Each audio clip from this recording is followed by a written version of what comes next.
Daf Kufiu de Gimal Amud Aleph, 33 lines down at the beginning of the Gemara. Tana, regarding a customs collector's box, you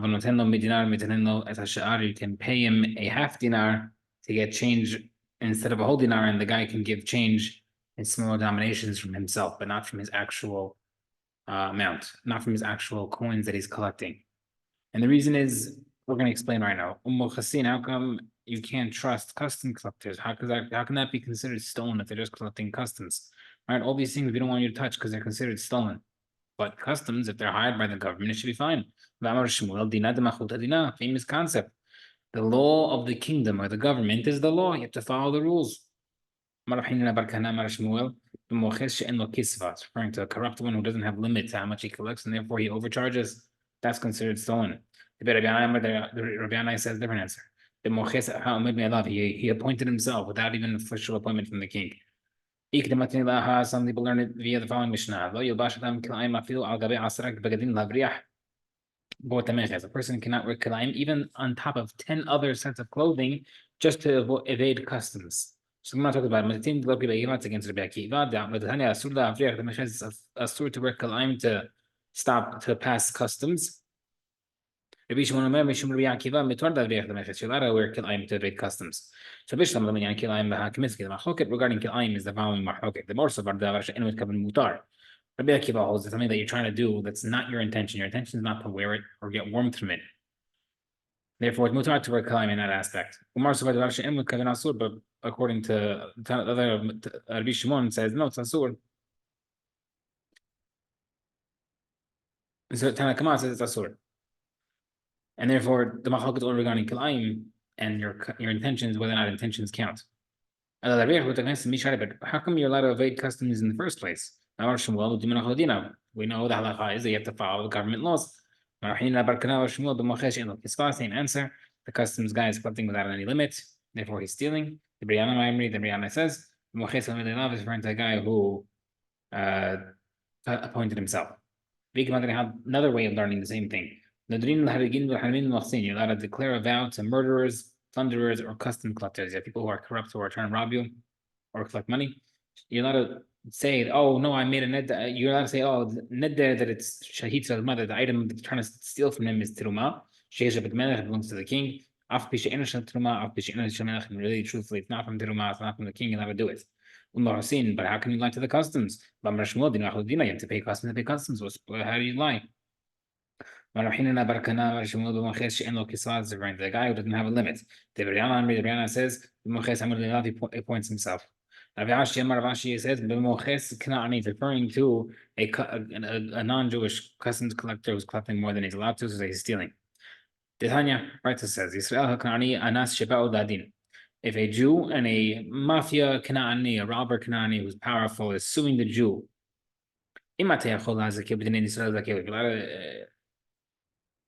free the Jew from his problem through Jewish law, free him. Tell the Kanaani, sorry, this is our rule. If it's his own law, you can tell him, hey, listen, this is your rule. We're letting him go because of your rule. If you can't find anything, try to employ strategies just not to charge him, because we're afraid that the guy's going to take revenge regardless and steal from him. So we don't want it to be posek for the guy that has to pay the Kanani, and the Kanani is going to steal against him. So therefore, try to do certain strategies to get him off their back. Rabbi Ishmael says, Rabbi Akiva says no. You cannot employ these backhanded things because of Kibbutz Hashem. You don't want to chilul Hashem. Rabbi Akiva, now according to Rabbi Akiva, the only reason why you let a do certain things because the reason you can't do certain things because Hilul Hashem. I like you to do Hashem ba'in, but it sounds like if you are able to avoid Hilul Hashem, you're allowed to do it. The Gezel Knani Mishari, you're allowed to steal from a Knani. My time writer says, I'm not Rabbi Shimon. The one is like there should be kiva b'shabab mizifirin. You know this when they came from that city. Minan the Gezel Knani she also having that stealing from Knani is a sword. Tamad the Pasuk says, Ahare nimkar geula tihielo. After you've been sold, you shall redeem him. Which means if a Jew gets sold to a Kanaani, you shall redeem him. Don't just bust him out of the guy's property and escape. Because you might think that maybe you could, and maybe you might think that maybe you'd have to pay any amount. Yani, you'd have to pay any amount for the servant, and even if he's charging you 10 times the amount. You have to pay a good amount. Don't overpay, because then they'll be if you overpay for people, then they'll just keep on doing it. We have a problem with that as Israel now. So we see there, however, that one opinion was seemingly let it take from Kanani, and one opinion says you can't just bust out the guy to steal. Remember, said this is like a not a problem. Kanani, this is the first halakha according to the Kanani. Habigir to a shav. The place is asur by ger to shav. Ger to shav is a goy that accepts upon himself to keep in mind Hashem and not to serve Abd Zara. Amar Abai says, but one second, they were written together in the same exact pasuk, which you're not allowed to steal from the goy. They want lo lechai, you cannot sell himself to you. Ela lager, but even to a ger. Shneimar lager. Lo lager tzedek, not only to a ger tzedek, a good regular ger. Ela ger shab, even a ger to shab. Shneimar lager to shab. Mishpahat ger. Ze avad kahvim. When it says mishpahat ger, it means to a goy. Kishu omer ol le'aker to an idol. Zehanim kan avad kahvim is referring to someone who sold to a goy. So all these cases, you have to redeem him and not bust him out. So no matter what it is, and even ger to shab, even a regular goy, it's a sword. So Amar Rabba Kasha, different way to answer this. Dira kam big zelo. Second reference is robbing him. The kan have ka'at halvato. And the first case, you're allowed to quote unquote make the Kanani lose is just not paying your loan, canceling your loan. Yeah, not paying your loan. Amar B'lei, 1 second. Everybody have ka'at halvato. But if he's serving the Kanani, which means he got bought out by the Kanani to serve him as a slave, that is a loan. And yet Rabbi Akiva says it's asur. Rava says the following: Damar Rava, Eved Ivri Gufo Kanui. Eved Ivri is owned by his master, and therefore, according to Rava, taking a Jewish guy from the Ived Kinaani is robbery and not just canceling law. The robbing a Kanaani is asur. But if you lost something and you find it, it's mutar. Gizla asur is robbery asur. Damar Rav Huna Minayin the Gizla Kanani asur. How do you know that asur is rob a goy? Shneimar ve'achata et kol ha'amim asher Hashem elokecha noten lach. Bizman shehem misurim be'atcha. Only when they are delivered into your hands, you're allowed to use it. But those man shehem misurim be'atcha, but if not when it's not in your hands, you cannot use it. Avratam muteret, you're allowed to use them in avida. Damar Rav Huna bar BRURIA Marav. Minayin avidat haKanani shehem muter. I know that the lost item of Kanaani is mutar. Shneimar, the pasuk says lechol avidat achicha. You shall do for any lost item of your brother. You have to return your brother's lost item. You don't have to return to Eved Kanani. Maybe that only applies where he didn't come into your hand. Meaning you don't have to chase after the guy to find him. Once it does arrive into your hand, maybe you should have to return it. Ravina says, the atil dimashma sounds like it was already in your hands and you still don't have to return it. Tanya, Rabbi Pinhas ben Yair Omer, b'makom sheyesh hilul Hashem, when there's a hilul Hashem, afilu avirato asur, you're not to keep his lost item. So meaning if you're going to get caught with someone else's lost item, you have a mitzvah to return it because we don't have hilul Hashem. Amar Shmuel says, ta'auto muteret, the mistake of the Kanaani is mutar. If the guy overpays you, for example, we're going to give a couple of stories. One time Shmuel bought a gold bowl from a kuti instead of a copper one for 4 zuz, which is a very minute amount of money. But had zuz, and he even gave him an extra zuz, number 5, as payment, to let the Kanani think that he's getting a deal and not to think that the guy scammed him. Rav Kahana bought 120 barrels from the kuti for the price of 100. But he also gave him an extra $1. And he told him, I'm relying on your account. Make sure you count it well. Meanwhile, he knew that he's getting paid extra. Ravina and the kuti bought a palm tree to cut it up and share it, the pieces. You'll take my piece from the bottom, the thicker part of the tree. The kuti minayada, because the kuti is only counting the portions. So I'll take the thicker portions. Ravashi have a kazi, Ravashi was not going down the road. The gufna betalasa betlata ba kuti fed ainve. He was walking down the road and he saw a branch in an orchard where grapes were growing. Amar the Shemay told that his shamosh, Zil hazi iti kuti inhu iti. If it belongs to the kuti, bring them. It is Israel minhu lo iti. But if the Jews don't bring them, sounds like he wants to take it without permission from a kuti, but that was not his intention. The kuti was sitting there and he heard the instructions. He didn't say, what are you talking about? Amar le, the kuti, shall you let us steal from me? Amar le, no, kuti shakil me, Yisrael. He's like, no. If it belongs to a kuti, what I meant was, give it to me, not buy it. Israel, a Jewish person, won't sell it to me because I'm a gadol ador. They won't accept payment from me. That's what I meant. Kufa. Mashmul dinah d'machlodim. We know the halacha is that the law of the country is upon you. Maravat teda. You should know this is true. They cut the dikla v'gashri girshe v'avrinan alayu. They cut down palm trees without permission, and they make bridges, and we use the bridges. So we know that from the fact that you're able to use the bridges, even though they stole palm trees. Sounds like it's whatever they do. It's not a problem. And then we allowed to use it not because it's the law, but rather because people had Yeush on it. So we say, if there was no law, they wouldn't be made, they wouldn't have Yeush. So then that you're like checkmate. But 1 second, those who chop it down don't listen to the king. The king says, the king tells them go cut evenly from all the trees of all the valleys, so that it's evenly spread out. But they all go to a single valley because they're lazy to go around, and they just cut everything from one shot. So they are doing the wrong thing.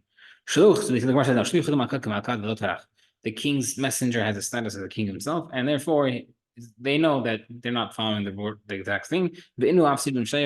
And if those guys who lose the valley don't ask for payment back, it's their problem. They should submit a claim to get paid back. Okay. Someone who's found in the time when they're coming to pay taxes for the granary, they shall pay the entire tax of the partner, and the partner should pay him back. Regarding a partner, but if it's a sharecropper who's there, the sharecropper's portion gets taxed. Property belonging to one resident of a town can be taken as security for someone who else owns. All right, so if your neighbor owes money, they could take security from you for someone else. That only applies if it's the land tax and the head tax. But the taxes for previous years, once the king has been pacified that the year passed, therefore you can't take it from another guy. Those who fertilize fields, right? They bring their animals into your field and they let it do its business to fertilize your field. But if they do it within the tchum of the people, you can't buy animals from them. Because their animals might get mixed up with other people's animals, and therefore you might be buying stolen animals. But if it's outside animals, outside tchum, it's mutar to buy from them. If we know that people are chasing after them, saying, "Hey, you stole my animal," then you can't buy them at all. Whoever is going to Eretz Israel or vice versa, if a Jew has testimony for a kuti but was not asked to testify, and he goes anyhow and testifies in the kuti court against the Jew, he goes to galut. My time, why? Because because the kuti judges will take money from the testimony of a single guy, which we don't do. We don't only see that when there's only one testifying about but if he has two witnesses testifying, that's not a problem because it's the same thing as Jewish law. And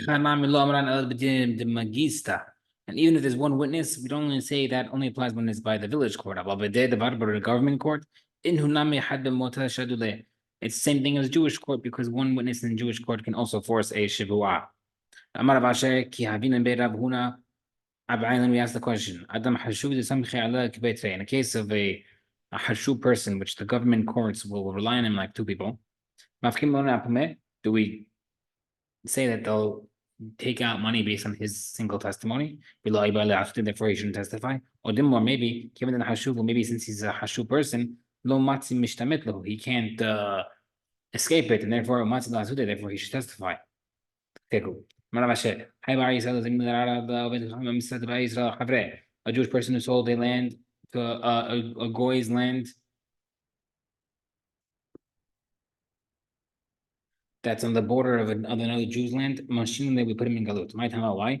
If you say that he's a punishment because he violated the law of selling someone else's land, right? The person who has land next to you should have first dibs on buying the property next to you.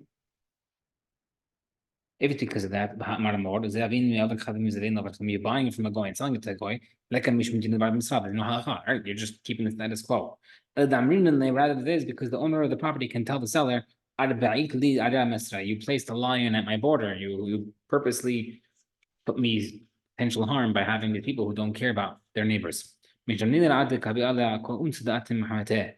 in galut until he accepts himself any harm that could come from the owner. If the customs guy confiscated someone else's donkey and gave him someone's donkey and gave him someone else's donkey in return, they took his clothing and they gave him a different piece of clothing. How do you keep it? Because we can assume that the owners, the original owners, gave up on it. Someone rescued something from a river, or from troops, loot. All mean Palestino from bandits. And if we know that the owner gave up on it, you keep it. Also, a swarm of bees if the owners gave up a return of getting their bees back, how do you show they're his? Right? So you might think bees are bugs, so you can't really own them. Yes.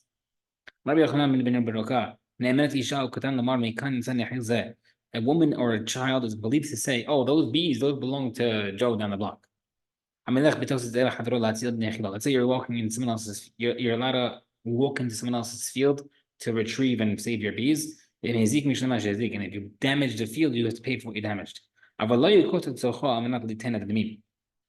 they're all on one branch, you can't cut off the branch just to take the branch easily and save them all in one shot, even if you're planning on paying it. You can cut off the branch and then pay him, no problem.